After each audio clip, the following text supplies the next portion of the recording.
Hi everyone, it's Louise with Louise Makes Art, and welcome to my channel. I'm glad you're here, and I'm going to be doing a lot of voicing over here because I had the radio playing in the background, and I can't have that on during my YouTube video. I do want to add here that there will be bonus footage at the end where I show you what I do after resining, where I'm removing tape, sanding off the rough spots, and then I show you how I apply the cork. I think you'll find all that up close and personal really helpful to you. So right here, all I'm doing is applying the pillow, which is my Multi-Pro. You can get it at Home Depot. It's the number 47-3110 paint. And what I do is I pour it down there and then spread it out a little bit on the spinner. And here I'm just showing the consistency of my first color down. This first color here is Golden's Iridescent Gold Fine with TLP Zeus. And these colors should look familiar to the people that were joining me at the Fluidart Boutique because these are the colors directly from the class. Now this color here is my usual TLP Zeus again, only this is with Golden's Quinacridone Nickel Azo Gold. I'm going to add here for all the newbies especially, this is the bloom technique, and all of my paints are mixed with my pouring medium, which is video 140. I'll link it above. Now in that video, I'm using a Glidden, which is 6311N as the pouring medium with MinWax. I'm currently using Valspar 833124 with MinWax semi-gloss varnish with a ratio of 3 parts paint to 1 part MinWax. This color I'm putting down right there is Arteza's Pearl Glacier Blue. And this just illustrates, if you were in class, you know what the outcomes look like. This is a very different outcome, and the importance of layering and how you sequence your colors and how it affects the final outcome. And this color here is Aqua Green by Artist Loft. And not only is sequence of your colors important, but the sequence of your cell activator is important too. Really can drastically change the outcome. I'm linking above a short 5-minute video, 129, that illustrates the importance of how you lay your cell activator and the outcome. So, this color here that I'm laying down is Amsterdam's Greenish Blue. I love this color. I'm going to add here for a second that as we go through the video, I'm going to cut out some of the spinning and some of the cleanup so it saves some time. And the last color I'm going to put down here is my Payne's Gray combination, which is a combination of Arteza and Golden. And I'm going to put on a little music here to give us all a break from my voice.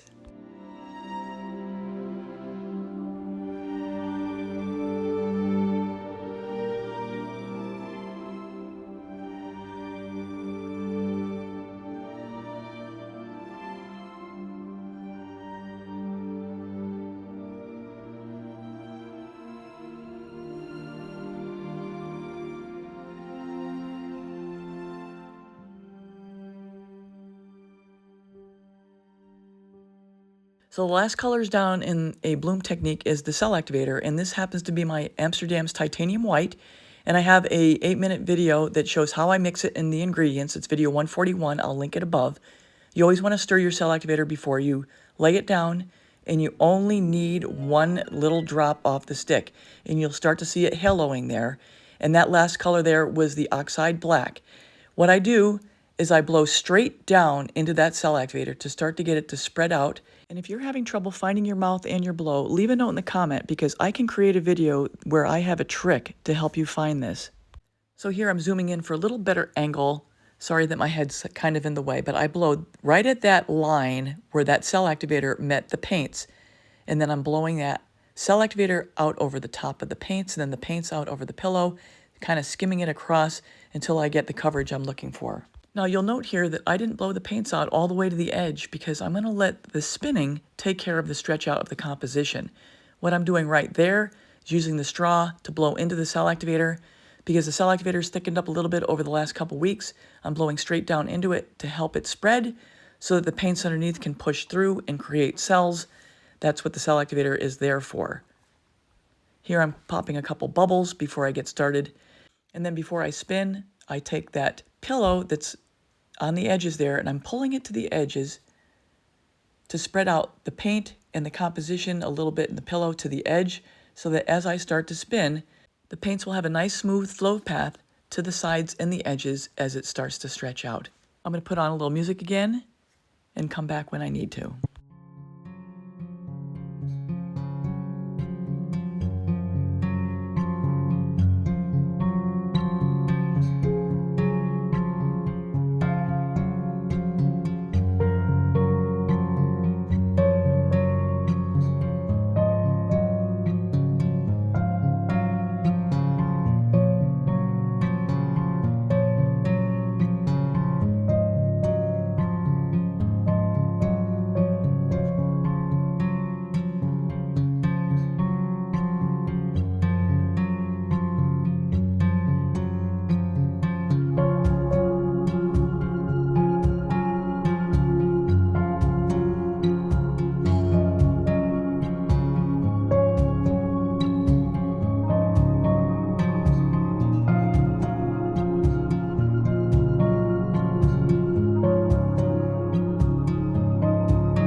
So when that's the last of the spinning, all I'm doing now is cleaning up the bottom to make sure that there's no more pull of paint coming down the sides. And I'm going to get ready to show you this in a second, and I'll be putting it to bed. But I'm really happy with how this turned out, and once again, it is amazing. Sequencing is gigantic, has a huge impact with how your composition looks and what your final outcome is. So here we are with the final up-close wet results of this one, and then here are the other three that I created in this set. And I always show sets so you can see the similarities between the color combination and the differences. And now on to the finishing part of this process. I'm going to show you what I do after the resining. So these are the coasters for today. After resining, so this is the next day, actually this is about 20 hours later. So this is what they look like with the drips. And you do clean up the drips as you go, but there's always going to be more drips that come down. And I always check to make sure before I end up peeling the tape off to make sure that I've got full coverage, I don't have any bare spots before I start taking off the tape. So what I need is a heat gun to help loosen up the resin before pulling off the tape. And then after I get done with that, I'll show you this as well. I use a 220 grit sandpaper to finish off the edges once they're fully removed from the tape and the resin. And then I put down a cork piece. It's a nice thick piece of cork that's self-adhesive, that has self-adhesive on it. And it has on the back my stamp. And these stamps are from Zazzle, Z-A-Z-Z-L-E. I have that in the link in the description. So yeah, it's just this simple. First of all, I see how easy it's going to be. Having a little bit of fingernail here is good. And you just pull it off. Sometimes it's easy, sometimes it's not. This is when it's handy. But if you can't get it for some reason, the heat gun is always very expediting. So you can see how easy that came off. A little bit extra here. Just be careful when you pull it. I always bend it at the edge so I don't end up pulling extra resin off into the piece. So that's it. So you could use the heat gun. I'll show you in a second. But most times it's pretty easy to take off. This is all I would do with the heat gun. Just hit it real quick. But in this case, I probably don't even need it so much. And that's that. So this is what it looks like when I'm done. Let me just do another one real quick. You get the idea. Sometimes I just kind of pull this way, not this way, and it helps it come off. Okay. I'm pulling that way. Maybe a little bend here would help. There we go. This is just regular masking tape. This is nothing, no special tape. And actually, there's been times where I forgot to tape the back. And you end up hitting it with a heat gun and it comes off anyway. So you can tape or not. I do because it does make it faster. But I've done it both ways. And if I were smart, I was going to tape. I would probably tape before I paint. But I never feel like doing that. So yeah, kind of get your fingernail underneath there. Okay, I'm going to stop with these two. So, when you get done with that, you're going to feel that it's a little bit rough. So what I'm going to do is hit it with a little, can you see? Just going to just get it smooth.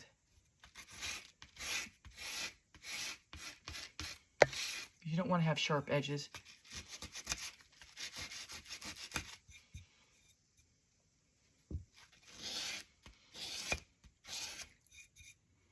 A few times. Take care of it.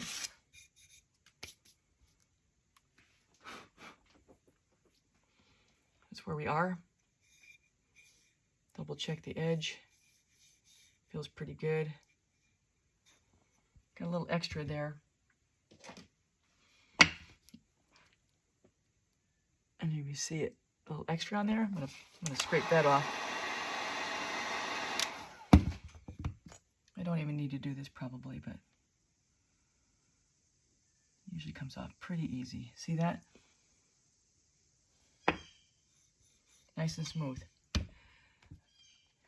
Cork, peel and stick, definitely the way to go. Lay it down, push firmly.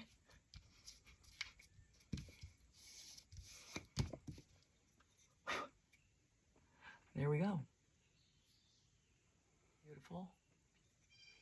Nicely corked. I don't worry about painting this off. People aren't looking at the bottom. They want the top. And that's that. So I'm going to come back with the final results and a recap. So everyone, that's a wrap. I hope you enjoyed this tutorial, and if you are new here and haven't subscribed yet, please consider subscribing, hitting the bell and all. You'll get all my latest art tutorials. I do try to go into as much depth as possible to make it worthwhile for you to watch and informative so that you can go off and make your own creations. Coasters are quite popular and they sell very well. At the end, I will have a link to my coasters playlist so you can see other color combinations and other creations. And also check out my playlists. I have other creations broken down by category so you can see other things I do as well. So that's all for now, everybody. Take care. Till next time.